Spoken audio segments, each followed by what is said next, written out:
मुकाबला नहीं, महामुकाबला है ये। सवाल नहीं, बारूद है ये। जी हां, सवालों की लंबी बरसात हो रही है और DGP Himachal doctor DS Minhas इस सवालों की बरसात में भीग भी रहे हैं। सवालों का जवाब भी आ रहा है। अब हिमाचल के आवाम को उन जवाब से संतुष्ट भी होना है। तो एक बार फिर से स्वागत कर रहा हूं हिमाचल के डीजीपी डॉक्टर डीएस मिन्हास का। मिन्हास साहब, स्वागत आपका फिर से एक बार। धन्यवाद। डीजीपी साहब, एक बड़ा अहम सवाल है। कहते कि बहुत कम लोगों ने आपको मुस्कुराते हुए देखा, मतलब खुशी की झलक आपके चेहरे पर पढ़ पाने में अक्सर लोग नाकामयाब रहे। उन लोगों में मैं भी शामिल हूं। ऐसा क्या है कि डीजीपी साहब ज्यादा मुस्कुराने में विश्वास नहीं रखते हैं? जवाब देना होगा डीजीपी साहब।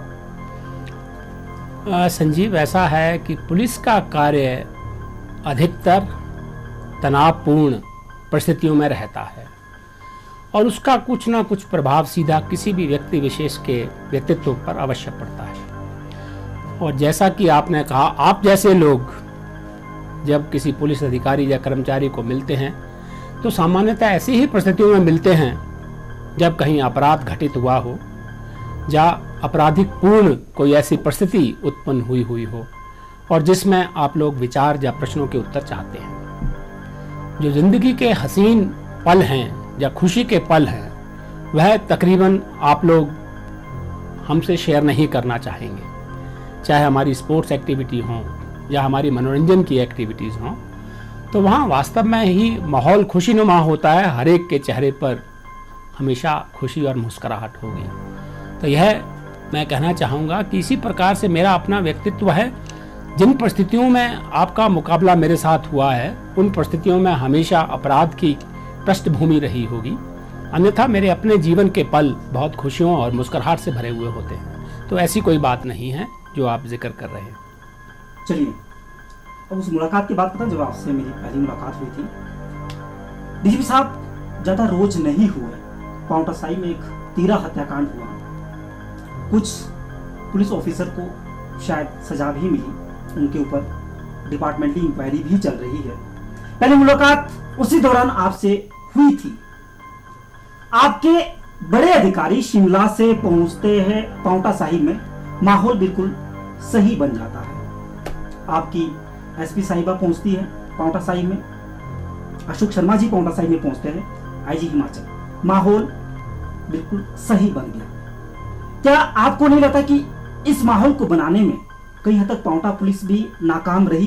क्योंकि जिस हथियार का इस्तेमाल आपकी पुलिस ने किया, वहां जाकर जैसे उन्होंने लोगों को समझाया, क्या ये पहल पांवटा पुलिस नहीं कर सकती थी? डीजीपी साहब, जवाब क्या रहेगा आपका? जो परिस्थितियां पांवटा में उत्पन्न हुई, उसके पीछे एक सामाजिक प्रक्रिया है, सामाजिक समस्या है, और हर समस्या का जो हल है वो पुलिस के पास नहीं हो सकता। आप केवल समस्या से जूझ सकते हैं।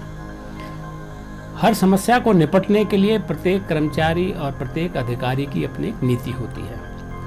उस नीति में कुछ ना कुछ असफलता रही होगी, वरना शायद स्थिति इस हद तक नहीं पहुंचती। लेकिन मुझे खुशी है इस बात की कि वहाँ के जिलाधीश, वहाँ की जिला पुलिस अधीक्षक और हमारे महानिरीक्षक दक्षिणी क्षेत्र समय पर पहुंचकर उन्होंने स्थिति को संभाला और किसी भी प्रकार की विशेष जान माल का नुकसान वहां उसके बाद नहीं हुआ। और इसका श्रेय भी मैं वहां की सामान्य जनता को भी देना चाहूँगा, जिन्होंने हमारे प्रस्तावों को स्वीकार किया और स्थिति को नियंत्रण करने में पूर्ण योगदान दिया।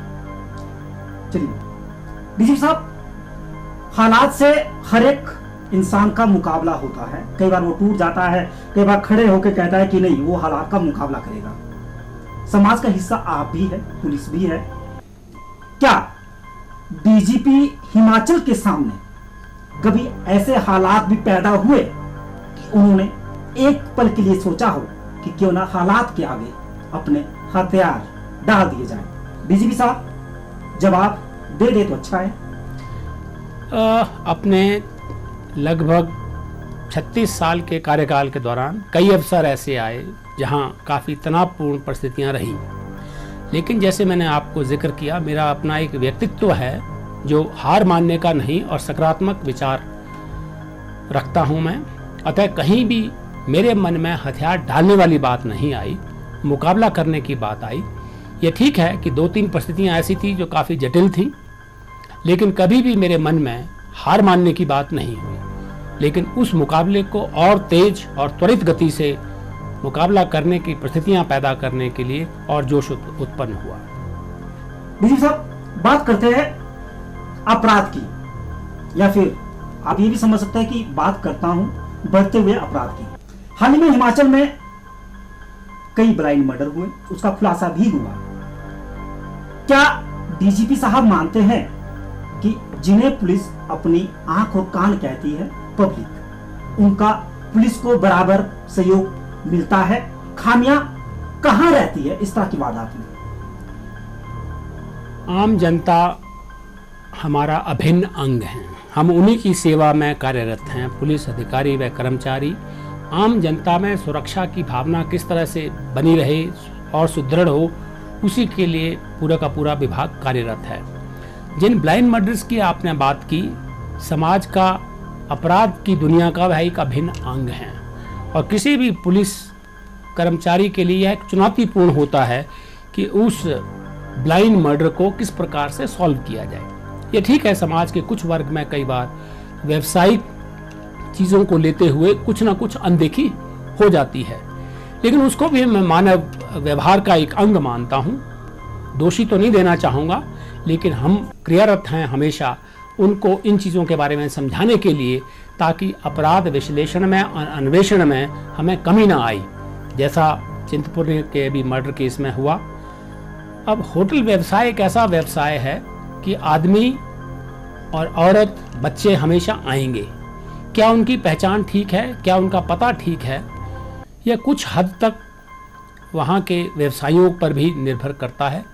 लेकिन हमारे लिए चुनौती है और चुनौती का सामना करने के लिए हम तैयार हैं। सभी नागरिकों का और व्यवसायियों का हम पारस्परिक सहयोग चाहते हैं और वह मिल रहा है। पिछले 5 महीने के अंतराल में एक बहुत बड़ा खुलासा आपके विंग में ही सीआईडी ने खुलासा किया था। आईएसआई का एक बहुत बड़ा नेटवर्क खुल के सामने आया था। हालांकि यह अभी तक साफ नहीं हो पाया कि यह नेटवर्क कब से हिमाचल में सक्रिय था। हिमाचल की शांत फिजाओं में, हिमाचल की वादियों में आईएसआई की खुफिया नजरें टिकी हुई थी। खुलासा हो चुका है। डीजीपी साहब, ये जानना चाहेंगे, खुल के जानना चाहेंगे, कितना बड़ा नेटवर्क आप इसे मानते थे, और जो ऑफिसर्स आपके इस जंग में उतरे इसको, क्योंकि अगर एक बार स्पाइक के मतलब जो कैम है पूरे तरीके से अगर आप इस नेटवर्क को छेड़ देते तो अंजाम शायद बुरा भी हो सकता था। खुलासा भी हुआ, जो सुखद बात है। किस तरह का ये पूरा नेटवर्क था, मोटिव क्या था आईएसआई का हिमाचल में खुद को सक्रिय करने का? किसी भी विदेशी खुफिया एजेंसी का एक अपना उद्देश्य होता है, देश में सुरक्षा तंत्र में किस प्रकार से सेंध मारकर उस सुरक्षा तंत्र को कमज़ोर किया जाए। तो मुझे खुशी है कि भारत सरकार के और राज्य सरकार की एजेंसीज ने, खुफिया एजेंसियों ने इस पर पारस्परिक सहयोग से कार्य कर इस पूरे घटना को अंजाम दिया और उन लोगों को पकड़ने में सफल हुए। यदि सफल ना हुए होते तो शायद काफ़ी महत्वपूर्ण खुफिया जो हमारी सूचनाएं हैं वह विदेशी हाथों में पड़ सकती थी और हमारी सुरक्षा उससे थोड़ी सी कमज़ोर हो सकती थी। और इसका सारा श्रेय मैं अपनी जांच एजेंसियों के अधिकारियों को दूंगा। और आपको जानकर खुशी होगी, आज हम उस केस में ऑलरेडी चालान कोर्ट में भेज चुके। चलिए, सच की कसम में समय बेईमान हो चुका है। समय कह रहा है कि क्यों ना कुछ पल के लिए हल्की सी ब्रेक लगाई जाए, लेकिन वादा आपसे है, ब्रेक के बाद जब वापस लौटूंगा तो डीजीपी साहब से यह जरूर जानना चाहूंगा, हिमाचल में अपराध करने के लिए क्यों बेचैन रहते हैं बाहरी राज्य के लोग। ब्रेक के बाद जवाब मांगेंगे।